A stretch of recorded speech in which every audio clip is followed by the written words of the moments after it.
د وفا د نام و ننګ تاویدا یو شمه د پتنګ تاویدا نور کامونه د سپوږمۍ په لوري لاړل پښتنه سیمه د جنګ تاویدا. سلامونه خوږو ستړي مشي امیر بیقرار یم او تاسو ته چې څنګه پته ده افغانستان ته راغلی یم. په افغانستان کې بیا په خوږیاڼو مملي باغ کې ولاړ یو. راسره سحرګل سحر صاحب دی. غوښتل مې چې ستاسو دپاره د څه ناڅه شعرونه ریکارډ کړم نو راسره مل اوسئ. سحر صاحب قربان څنګه یاره ښه یې؟ بیقرار صاحب اول تاسو ته ستړي مه شوی یو. مننه. خپل لوی کور افغانستان ته په خیر راغلی. هر کله راشئ قدمونه مو په لیمو. ډېره مننه. سحر صاحب دغه ملګري درته منتظر دي نو اورو دي ښه. زه به درته داسې ووایم چې هر څوک په ګټه د خپل ځان جوړ شوي، مطلب پرسته انسانان جوړ شوي او که نه یاره. او هغه چې ما به رویبارۍ ته لیږل راته همغه رقیبان جوړ شوي. واه هغه چې ما به رویبارۍ ته لیږل. مننه. هغه چې ما به رویبارۍ ته لیږل راته همغه رقیبان جوړ شوي و. خلقو مارانو نه یاران جوړ کړه. ما ته یارانو نه ماران جوړ شوي. موږ له یارانو نه ماران جوړ شوي. ډېر ښه دی یاره. واه خلقو مارانو نه یاران جوړ کړه. موږ له یارانو نه ماران جوړ شوي و. پیسه دې ورکه شي د دې په وجه خپلو کې ورونه دشمنان جوړ شوي. او داسې ایمان خو دې خدای نه راکوي. داسې ایمان خو دې خدای نه راکوي څنګه چې نن مسلمانان جوړ شوي. او سهار ځان به ترېنه څنګه ژغوري. محافظین دې قاتلان جوړ شوي. ستا دې شعرونو پسې ما ته دغه یو دوه انتخاب شعرونه رایاد شو که نه اورې په مینه یاد چې لږ شان مسلمان لږ منافق یم بالکل د حالاتو مطابق یم. واه هسې راته خلک انسان وایي خدای کو که د دې نامې لایق یم. واه ډېر ښه دی. اورو سهار وګرځېدمه لور په لور غریبۍ. وګرځېدمه لور په لور غریبۍ. مننه.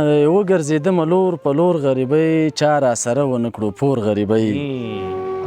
تا چې زما لمنه ونیوله مننه. تا چې زما لمنه ونیوله او رانه جدا شو سکه رور غریبۍ.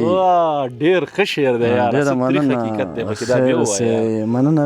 تا چې زما لمنه ونیوله او رانه جدا شو سکه ورور غریبۍ.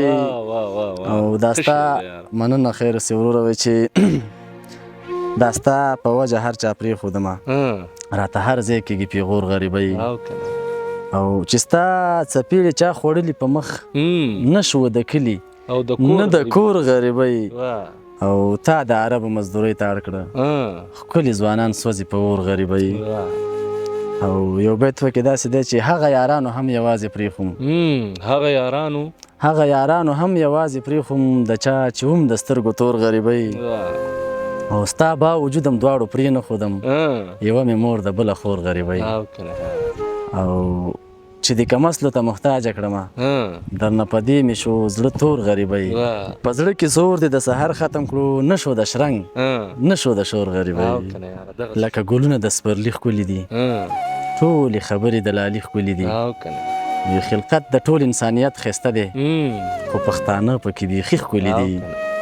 او یو یې زلفان خواره واره پراته دي بلې دا سره سره ننګي ښکلي دي.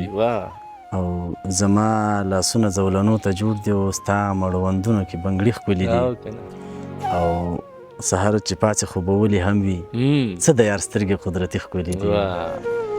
یو غزل دی چې تر څو چې سره یو نه کړو لاسونه پښتنو پراته به مو ځای پر ځای لاشونه پښتنو. او بلا چې د نفاق تر څو زمونږ په منځ کې ګرځي وریږي به مو کور په کور غمونه پښتنو. او آفت د صرف مونږه پښتنو ته دی راغلی وجود نه مو غوڅ شوي اندامونه پښتنو. او دنیا د سر سړي د سر په بیه باندې ساتي زمونږ نه وړي یو د سر سرونه پښتنو. او سهاره چې دا څنګه مو د سر سړي روان دي قتلیږي به مو داسې ارمانونه پښتنو. ډېر ښه دی یاره. ډېره مننه سهار صاحب د وخت راکولو مو خدای هم ښه لره. الله هم خوشحال لره قدرمن شي. ډېره مهرباني.